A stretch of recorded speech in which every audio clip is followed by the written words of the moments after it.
Another way to have your images responsively adapt or change to browser width or viewport width or device width is to use media queries.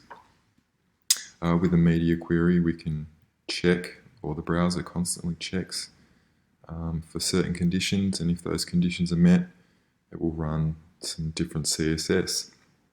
Let's have a look at doing that.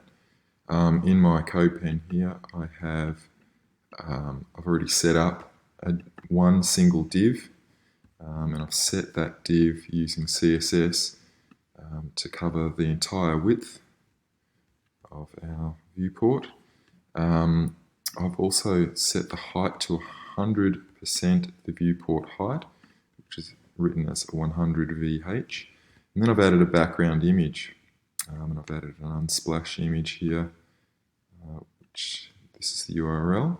And I've also set the background size to cover. Check back the previous video about background size cover.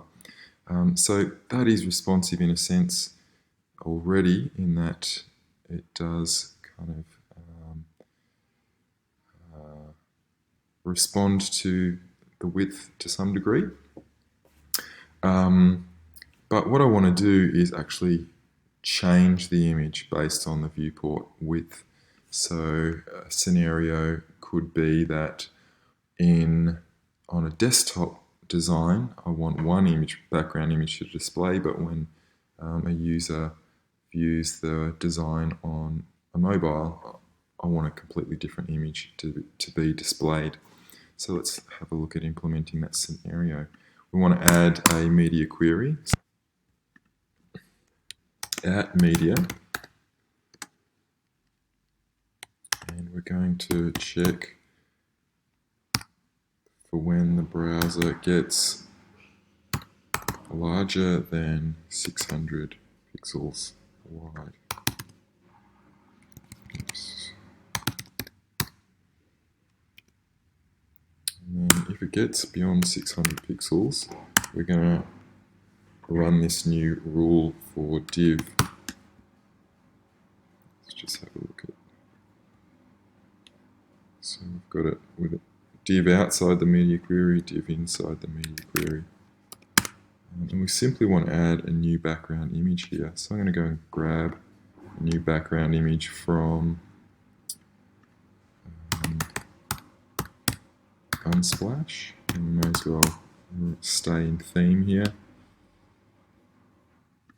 And I'm going to copy the code for a background image full size. So copy that to the clipboard, paste that in place. I've just got to remember at the end there to add a semicolon. And click save and check to see if that works. So in theory, when I drag the window beyond 600, we should update this CSS, and it should load in this image. So let's just check, and it does.